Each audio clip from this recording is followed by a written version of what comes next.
All right, what is up, everybody? It is deadlift day today. So we're gonna kind of talk about the deadlift a little bit, go over the movement, give you a couple more mobility warm-up pieces, since a lot of times the hamstring mobility is what limits people with their deadlift. That and the coordination between knowing what a hip hinge is versus knowing what a squat is. So let's get into some of the mobility pieces first, and then we'll kind of chat about the coordination of the deadlift. Okay, so first two things we're going to do, warm-ups for the deadlift, are going to be a walking sweeps.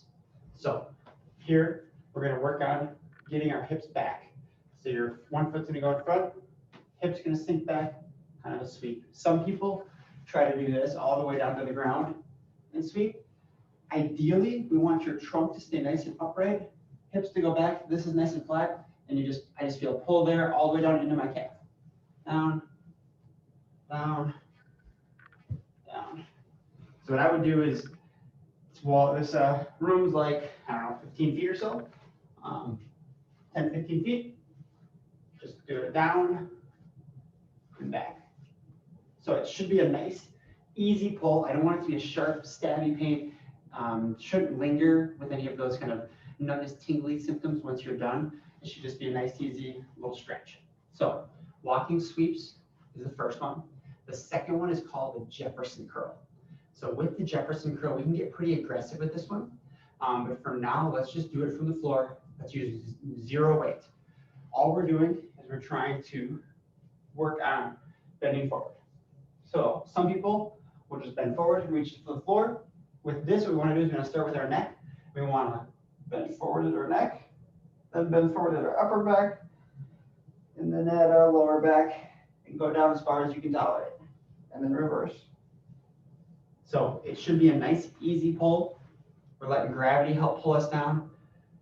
One thing that people do is we start holding onto a weight to give us a little bit of extra overload. We just want to feel a little stretch, a little bit of a pull. So, but make sure you start with that neck. Bending that neck forward, curling that upper back down, getting to your lower back, and bending down, instead of just bending forward. Okay? So it's a slower movement. Just gonna do 5 of those, nice and controlled. Just feel a little pull through the hamstring. Don't get too aggressive. These first 2 exercises are just for mobility. They should feel nice and easy, just like all of your other stretching. No sharp, significant pulls, just a nice, easy, relaxing stretch. Then we're gonna do some step taps. So with step taps, it'd be nice to have a stair, an ottoman, something like that. I'm just using my foam roller here. It's just gonna be like we were at soccer practice. So 1 foot on the step, 1 foot up, and then we're just gonna alternate.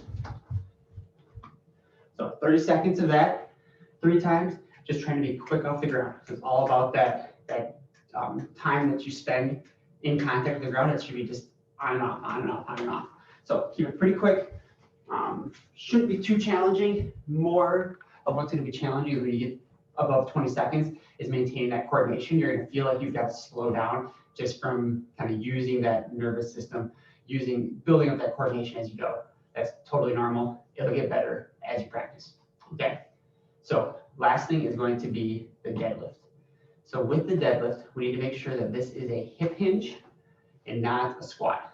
So when we deadlift, our hips should sink back. Hips fold back. So we can just kind of break here at our hip crease, and our butt goes back. We are not doing this. This is a squat. This is a hip hinge. So when we hinge, our feet should be about shoulder width apart for this one. We're just a typical conventional deadlift.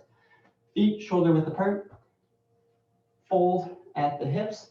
My knees stay stationary. My knees aren't moving forward, aren't moving back. My knees stay right where they're at, and I hinge around them. Okay? I feel a pull through my hamstrings. And that's all you're doing. If you need a cue, we can use the wall, and we can just kind of cue back. Oh, I can touch the wall. My backside, keep my knees nice in line, step a little bit further away, keep them in line. What a lot of people do is they'll hinge back, but they won't want to go back enough. So they'll go back to a point, and then they'll do this instead of trying to get parallel to the ground with your trunk. That's where you're really gonna feel that pull. And you don't necessarily have to get parallel, you just have to get to the point where you can start feeling it through the hamstrings. So depending on your mobility, how comfortable you are with the movement, that's gonna be in a little different place. But what a lot of people will do is they'll hinge, they'll start initiating it with their backside folding at this hip crease, and they'll get to a point like, oh, this is kind of weird, I'm gonna squat. So part of that is if they've done trap bar deadlift. The trap bar deadlift is a little bit more of a squatty deadlift. We're thinking about doing more barbell or kettlebell deadlifts. But that's the focus for this one, is just to try to get comfortable with the movement. So we don't have a bunch of weight to move. I'm not as worried about what you're doing from the resistance standpoint. This is one where we can use those bands that I talked about last weekend to add some resistance. I'm going to show you here. I'm just going to use my backpack. Fill it up with some weights. I'm going to hold it in front and down. And that's my deadlift. Okay, so more focused on the coordination, getting comfortable with the movement than we are the maximal load that we're putting on the tissue. Eventually, you're going to want to add some more weight and get used to that. Okay. Now into the accessory stuff. Everybody's favorite, we're going to do a push-up. So push-ups we can do tons of different ways, right? We can do our conventional push-up. We can do some from our knees if we need to, right? From here, the further back you are, harder it'll be, easier it'll be. You can also do them here on the edge or just against the wall. So pick what's right for you. Just try to get the movement in, right? If you can't do it at one of those progressions, just take a step back. All you want to do is you want to work as much as you can at the previous progression so that you can start to do the next one. No shaming here. It doesn't matter how well your push-up is, which level you're doing. We're just trying to get stronger. We're just trying to get a little bit better. Okay. Next one is going to be a standing fire hydrant. Most people know the fire hydrants this way, right? We're on all fours, core is tucked, and we're doing this, right? Most people have done those. We're going to do it standing.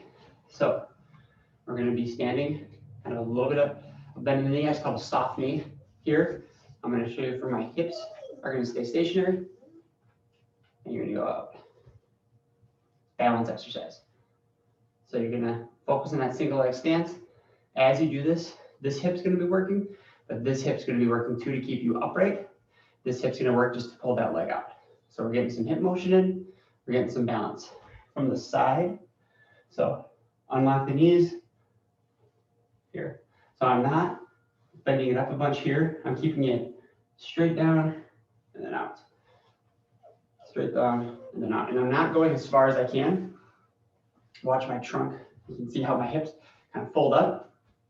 I want the hips to stay nice and stationary, and just go to the point that you use up all that motion. I don't want to compensate, okay? So single leg stance with the fire hydrant.